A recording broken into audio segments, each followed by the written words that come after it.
আসসালামু আলাইকুম। আমি Rounak Jahan, intern doctor, Zhengzhou first affiliated hospital, Zhengzhou, China. আমি আজকে আপনাদের সাথে আলোচনা করব বাচ্চাদের টাইফয়েড জ্বর নিয়ে। টাইফয়েড জ্বর কি এবং কেন হয় এবং কি কি লক্ষণ দেখা দিলে আপনার বুঝবেন আপনার শিশু টাইফয়েড জ্বরে আক্রান্ত। তো আসুন আজকের আলোচনা শুরু করা যাক। টাইফয়েড একটা ব্যাকটেরিয়া ঘটিত রোগ। এটা বেসিক্যালি সালমোনেলা টাইফি বা সালমোনেলা প্যারাটাইফি নামক ব্যাকটেরিয়া দ্বারা হয়ে থাকে। এটার সুপ্তিকাল নর্মালি 7 থেকে 12তম দিন পর্যন্ত। এই যে এটার সুপ্তিকাল 7 থেকে 12তম দিন পর্যন্ত, এই 7 থেকে 12তম দিনের মধ্যেই এর যে লক্ষণগুলো সেগুলো প্রকাশিত হয়।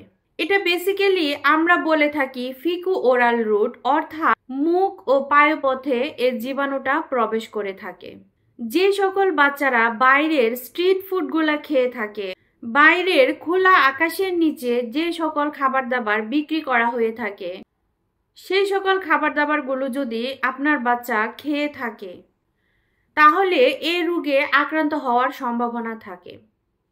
বর্তমানে বাংলাদেশে বিভিন্ন ধরনের স্ট্রিট ফুড, ধরেন বাইরে খোলা আকাশের নিচে বা ভাজা পোড়া যেটাকে আমরা বলে থাকি, এগুলো হরহামেশাই পাওয়া যাচ্ছে। তো আমরা করি কি, আমরা নিজেরাও এগুলো তো খাচ্ছি, আমাদের বাচ্চাদেরকেও এগুলা খাইয়ে থাকি।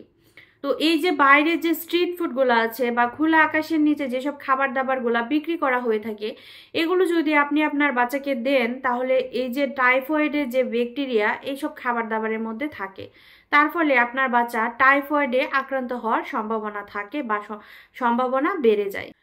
তো আমরা তো জানলাম কি ব্যাকটেরিয়া দ্বারা বা কি কারণে টাইফয়েড জ্বর হয়ে থাকে সেই সম্পর্কে। তো আসুন এখন জেনে নিই কি লক্ষণ দেখা দিলে বুঝবেন আপনার বাচ্চা টাইফয়েডে আক্রান্ত হয়েছে। টাইফয়েড জ্বরের প্রধান যে লক্ষণ সেটা হচ্ছে জ্বর। জ্বরটা কিন্তু অনেক বেশি থাকবে, এটা নর্মাল জ্বরের মতো না, এবং এত বেশি হবে জ্বরটা যে অনেক দিন ধরে থাকবে। তো টাইফয়েড জ্বরে যদি সঠিক সময়ে চিকিৎসা নেওয়া না হয় তার কিন্তু মারাত্মক কমপ্লিকেশন অর্থাৎ মারাত্মক পরিণতি হতে পারে, এমনকি আপনার বাচ্চার মৃত্যুও হতে পারে। তো আশা করি আজকের আলোচনার মাধ্যমে আপনারা বুঝতে পেরেছেন কি কি ব্যাকটেরিয়া দ্বারা বা কি খাবার খাওয়ালে বা কি কারণে আপনার শিশু টাইফয়েড জ্বরে আক্রান্ত হতে পারে। তো আশা করি আজকের আলোচনার মাধ্যমে আপনারা সেটা বুঝতে পেরেছেন।